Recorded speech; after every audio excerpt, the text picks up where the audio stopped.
నమస్తే, welcome to Telugu రాజ్యం. నేను మీ సంతోష్.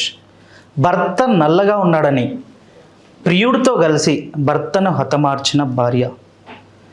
హతమార్చిన తర్వాత సుపారీ గ్యాంగ్ వచ్చి చంపేసి వెళ్ళారు అంటూ ఒక కథ అల్లింది ఆ భార్య. అసలు ఏం జరిగింది అనే విషయంపైన మాట్లాడడానికి మన ముందున్నారు ప్రముఖ సినీ క్రిటిక్ దాసరి విజ్ఞాన్ గారు. నమస్తే అన్న. అన్న, భర్త నల్లగా ఉన్నాడని చెప్పేసి ప్రియుడితో కలిసి భార్య హతమార్చి వేరే గ్యాంగ్ వచ్చి చంపేసి దొంగతనంగా చంపేసి వెళ్ళిపోయాడని చెప్పేసి మీడియా వాళ్ళని ప్రజల్ని నమ్మియడానికి ప్రయత్నం చేసిందంట భార్య. ఏం జరిగిందని అక్కడ? యాక్చువల్గా ఆవిడ అలా చెప్పింది బేసికల్గా, కానీ జరిగింది అది కాదు. ఈ అమ్మాయి పేరు ప్రియాంక పురోహిత్. మధ్యప్రదేశ్ ఎక్కడ థార్ ఎడారి ప్రాంతానికి చెందిన ఆవిడ. సడన్గా గ్యాంగ్ ఇంటికి వచ్చేసంట ఈమె మెడలో నగలు వాళ్ళ ఆయన మెడలో నగలు తీసేసుకొని ఆయన్ని చంపేసి వెళ్ళిపోయారంట.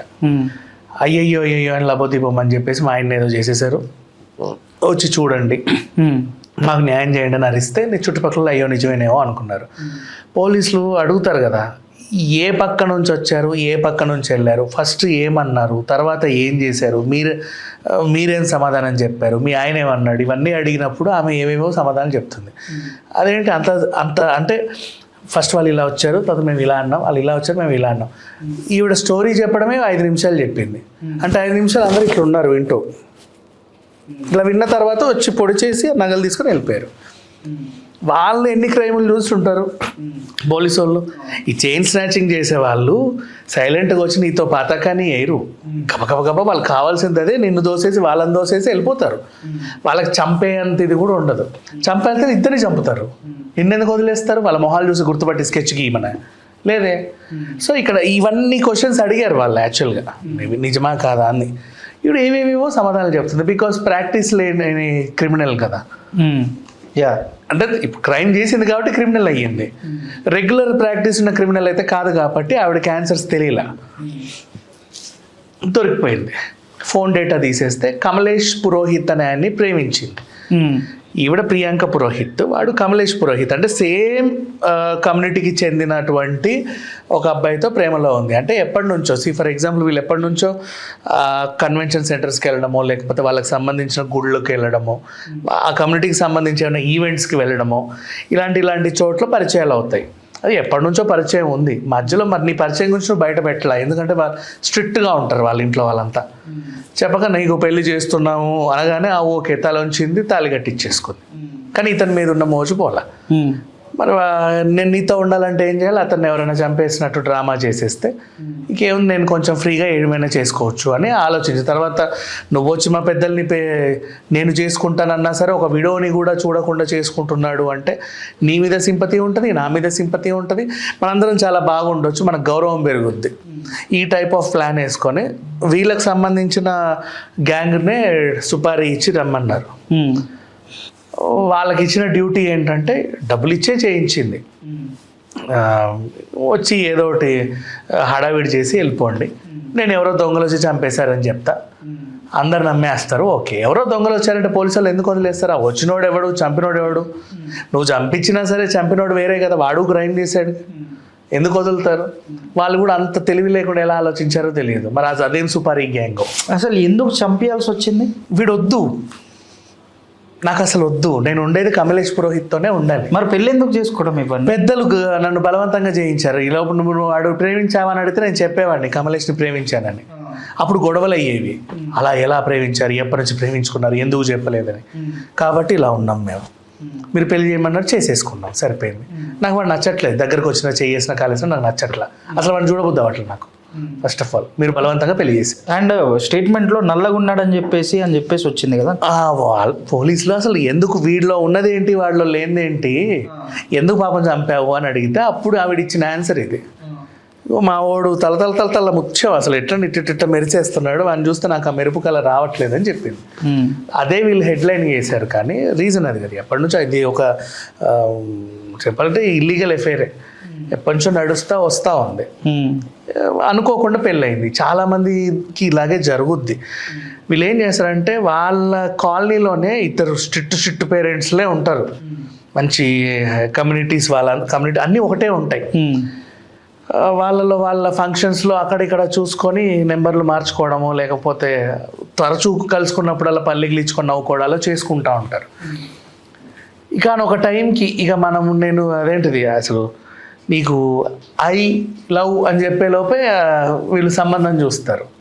డాడీ స్ట్రిక్ట్ మాట్లాడలేము, మమ్మీ స్ట్రిక్ట్ మాట్లాడలేము, అన్నయ్య ఇంకా స్ట్రిక్ట్ కొడతాడు. ఈ టైప్ ఆఫ్లో సైలెంట్గా పెళ్లి కానిచ్చేస్తారు.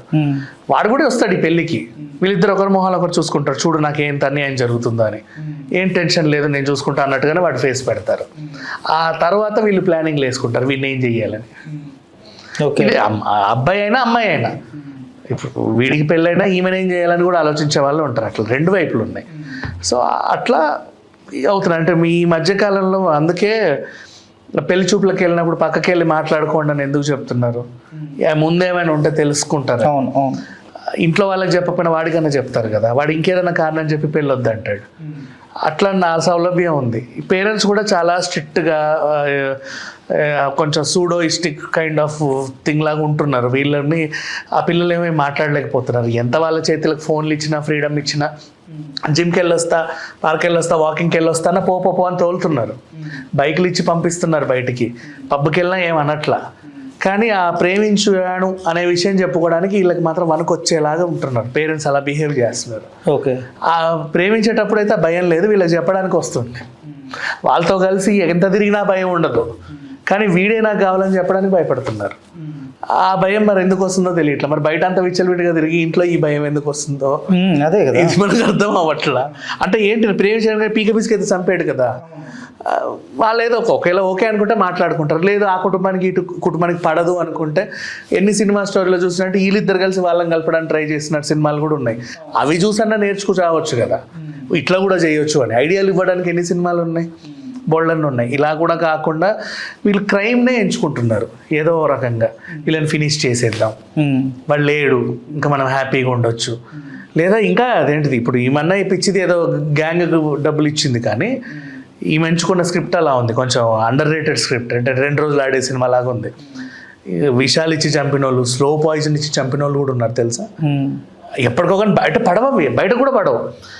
ఎప్పటి నుంచి ఇప్పుడు నీ వెజిటేబుల్స్లోనో దాంట్లో దీంట్లో చిన్నగా ఏవేవో యాడ్ చేస్తూ ఉంటారు, నీకు పడనివి. నీకు ఏదైతే అనారోగ్యం ఉంది, ఆస్తమా ఉందనుకో దాని వ్యతిరేకమైన ఫుడ్ ఇస్తారు. అబ్బో, నీకు షుగర్ ఉందనుకో దాని వ్యతిరేకమైన ఫుడ్, నీకు ఇంకేదైనా బీపీ ఉంటే దాని వ్యతిరేకమైన ఫుడ్. అట్లా నీకు ఉండే ఏవో చిన్నవే, కానీ దాన్ని పెంచేలాగా చేస్తారు.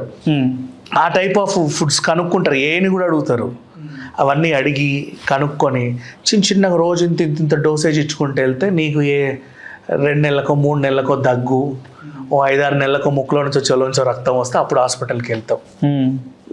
డాక్టర్ కూడా ఏం చెప్తారు, మీలో స్లోగా మీరు కేర్లెస్నెస్ వల్లే స్లోగా ఇది ఇంప్రూవ్ అయిందండి. ఇది తగ్గడానికి మందంటే ఇప్పుడు చాలా చేయి దాటిపోయిందని కొంతమంది అంటారు, లేదా ఆపరేషన్ చేయాలని కొంతమంది అంటారు. ఆ టైంలో ఆపరేషన్ అయినా కూడా నీకు ఇచ్చే మందులో తేడా చేస్తారు. వాడు ఒక రకమైన మందులు ఇస్తే వీళ్ళు ఇంకో రకమైన మందులు వేస్తారు, ఏదో ఒకటి చేసి చంపేస్తారు. అప్పుడు కుటుంబంలో ఏం చెప్తారు, పెళ్ళైన కొత్తలో చిన్నగా ఏదో అయిందండి, అది ఏదో డెవలప్ అయిందంట, డాక్టర్ చెప్పాడు, నాకు తెలియదు, మరి అది ముదిరి చనిపోయాడు, ఏంటన్నా తలరాత అలా ఉందని ఏడ్చేస్తారు, నమ్ముతారు. ఈ ఎడ్యుకేటెడ్ ఫ్యామిలీస్లో మనం ఇవి ఈజీగా తెలుసుకోగలం, కానీ ఊర్లల్లో పిల్లలు ఎడ్యుకేటెడ్, పాపం తల్లిదండ్రులకి ఏం తెలియదు కదా. అట్లాంటి వాళ్ళని మోసం చేసి మొగుళ్ళని చంపిన మహిళలు ఉన్నారు, మహిళలను చంపిన మొగుళ్ళు ఉన్నారు. వాళ్ళ వద్దు అనుకోవడానికి ఇట్లా slow poison type, slow poison చంపిన వాళ్ళు ఉన్నారు. ఇంకా రకరకాలు, 1-2 ఏంటి, మొన్న నీ ఇంట్లోనే పూర్తి చేస్తున్నారు కదా, ఆమె దాని గురించి ఏం మాట్లాడుకుంటారు, టూ మచ్. అది ఇంట్లో మంచం కిందే పూర్తి చేస్తున్నారు, దాని గురించి ఏం మాట్లాడతాం. ఇలా ఉంది సిచ్యువేషన్. రైట్, థ్యాంక్ యూ అన్న, thank you so much. Hello, Telugu రాజ్యం ఛానల్ చూస్తున్నారా? సామాజిక రాజకీయ జీవన చిత్రణే తెలుగు రాజ్యం. అతిశయోక్తులు అసత్యాలు ఉండవు. రాజకీయ కోణం కాదు, ప్రజా కోణమే కొలబద్ద. తెలుగు రాజ్యం వీక్షణ మీ ఉత్తమ అభిరుచికి నిదర్శనం.